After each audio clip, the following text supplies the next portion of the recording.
Hello friends, clear minds पर आपका फिर से स्वागत है। आज हम बात करेंगे एक ऐसी कंडीशन के बारे में जो बच्चों में अक्सर पहचान में नहीं आती। सोचिए, आपका बच्चा क्लास में बैठा हो, टीचर ने उसका नाम लिया और सवाल पूछा। सवाल आसान है, जवाब भी आता है, लेकिन जैसे ही बोलने की बारी आई, गला सूख गया, हाथ ठंडे पड़ गए और बच्चे की आवाज़ बिल्कुल निकल ही नहीं पा रही।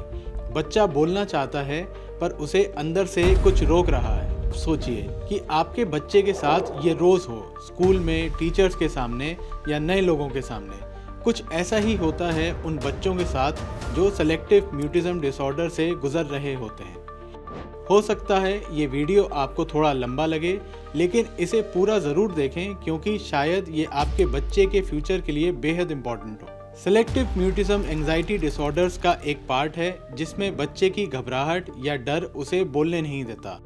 अगर आप बाकी एंजाइटी डिसऑर्डर के टाइप्स और लक्षण के बारे में जानना चाहते हैं तो नीचे दिया गया एंजाइटी डिसऑर्डर्स वीडियो ज़रूर देखें। तो आज हम आसान शब्दों में सेलेक्टिव म्यूटिज्म को डिटेल में समझेंगे।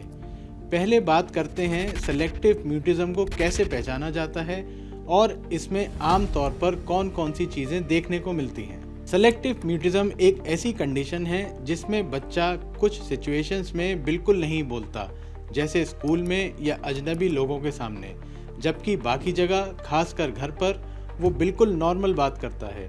ये प्रॉब्लम उसकी पढ़ाई, काम और लोगों से बात करना सब पर प्रभाव डालती है।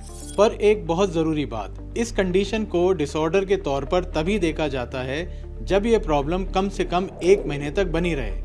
इसमें स्कूल ज्वाइन करने के बाद का पहला महीना गिना नहीं जाता। बच्चा लैंग्वेज की कमी की वजह से चुप नहीं रहता, उसे लैंग्वेज आती है, पर एंजाइटी यानी घबराहट और चिंता की वजह से वो बोल ही नहीं पाता। ये प्रॉब्लम किसी बोलने समझने की समस्या जैसे ऑटिज्म या किसी और डेवलपमेंटल कंडीशन की वजह से नहीं होती। जैसा हमने पहले बताया कि घर पे बच्चा फैमिली से नॉर्मल बोलता है, लेकिन किसी किसी केस में वो अपने दादा दादी, नाना नानी या कज़न भाई बहन से भी बिल्कुल नहीं बोल पाता। ये ज़्यादातर उसके लोगों से मिलने के डर और घबराहट की वजह से होता है। स्कूल में भी ऐसा ही होता है।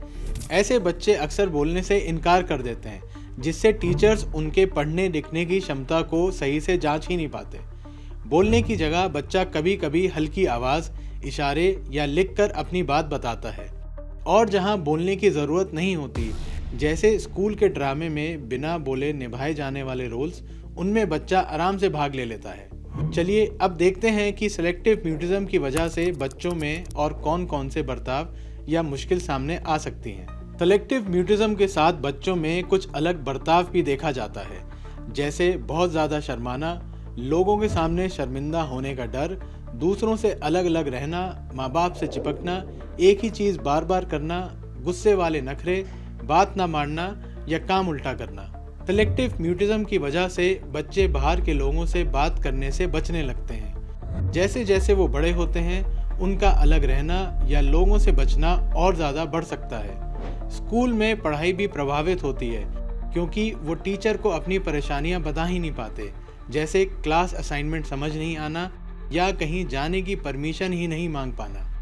कभी कभी उनके क्लासमेट उनका मजाक बनाते हैं या छेड़ते हैं, जिसकी वजह से उनका आत्मविश्वास और प्रदर्शन दोनों गिर जाते हैं। यहाँ ये जानना ज़रूरी है कि सेलेक्टिव म्यूटिज्म की दिक्कत शुरू होती कैसे है और कौन कौन से कारण इसके पीछे होते हैं। सेलेक्टिव म्यूटिज्म आमतौर पर बच्चों में 5 साल की उम्र से पहले होता है, लेकिन ये दिक्कत अक्सर तब पता चलती है जब बच्चा स्कूल जाना शुरू करता है, क्योंकि वहाँ दूसरे लोगों से ज़्यादा बातचीत और काम होते हैं, जैसे क्लास में तेज़ आवाज़ में पढ़ना। ये डिसऑर्डर कब तक बना रहेगा, ये हर बच्चे में अलग अलग तरीके से दिखाई देता है।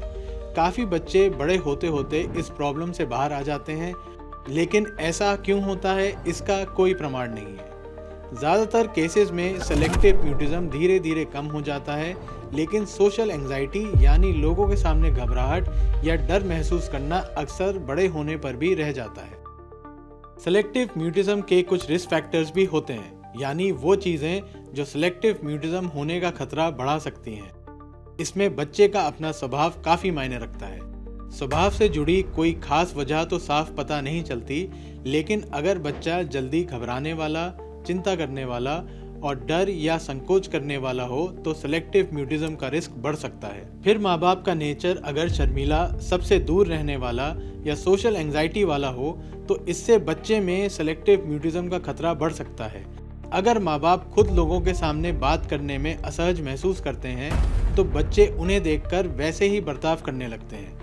सेलेक्टिव म्यूटिज्म वाले बच्चों के माँ बाप कभी कभी बहुत ज़्यादा कंट्रोल करने वाले या ज़रूरत से ज़्यादा ध्यान रखने वाले भी हो सकते हैं। कुछ रिसर्च में ये भी देखा गया है कि सेलेक्टिव म्यूटिज्म वाले बच्चों में कान से सुनने वाली नसों में थोड़ी दिक्कत हो सकती है, जिससे उन्हें अपनी ही आवाज़ ठीक से समझना मुश्किल होता है और इसकी वजह से उनके बोलने में हिचकिचाहट बढ़ सकती है। अब आखिर में ये जानना भी ज़रूरी है कि सेलेक्टिव म्यूटिज्म के साथ कौन सी दिक्कतें साथ देखी जाती हैं। सेलेक्टिव म्यूटिज्म के साथ आमतौर पर मिलने वाली दिक्कतों में सोशल एंजाइटी डिसऑर्डर यानी लोगों के सामने घबराहट या डर महसूस करना, सेपरेशन एंजाइटी डिसऑर्डर यानी किसी अपने से दूर रहने का डर और स्पेसिफिक फोबिया यानी किसी खास चीज़ से बेहद डर, ये सब प्रॉब्लम ज़्यादा होती हैं। इलाज के दौरान ऑटिज्म स्पेक्ट्रम डिसऑर्डर, जिसमें बच्चा दूसरों से ठीक से बातचीत या मिलना जुलना नहीं कर पाता, ये भी साथ देखा गया है।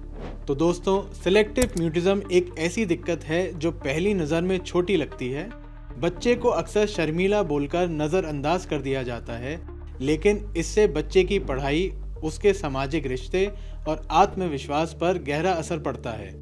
पर सबसे अच्छी बात यह है कि इलाज के साथ बच्चे धीरे धीरे इससे बाहर आ सकते हैं। इसलिए बहुत ज़रूरी है सेलेक्टिव म्यूटिज्म के हर पहलू को समझना, जिससे सही समय पर बच्चे को मदद मिल पाए। अगर आपको लगता है कि आपके या आपके आसपास किसी बच्चे में सेलेक्टिव म्यूटिज्म के लक्षण हैं, तो नज़दीकी मेंटल हेल्थ एक्सपर्ट जैसे साइकियाट्रिस्ट या साइकोलॉजिस्ट से ज़रूर मिलें। दोस्तों, अगर आप चाहते हैं कि मेंटल हेल्थ डिसऑर्डर्स की जानकारी आसान भाषा में आपको मिलती रहे, तो हमारे चैनल को ज़रूर सब्सक्राइब करें। हमारा लक्ष्य है ज़्यादा से ज़्यादा लोगों तक मेंटल हेल्थ की इन्फॉर्मेशन पहुंचाना, और ये सब आपके साथ के बिना मुमकिन नहीं है। इसलिए हमारे वीडियोस को जितना हो सके अपने फ्रेंड्स और फैमिली में शेयर करें। आपका एक शेयर और सही जानकारी किसी के लिए नई उम्मीद बन सकती है। चलिए मिलते हैं अगले वीडियो में एक नए टॉपिक के साथ। तब तक अपना और अपने बच्चों का ख्याल रखिए।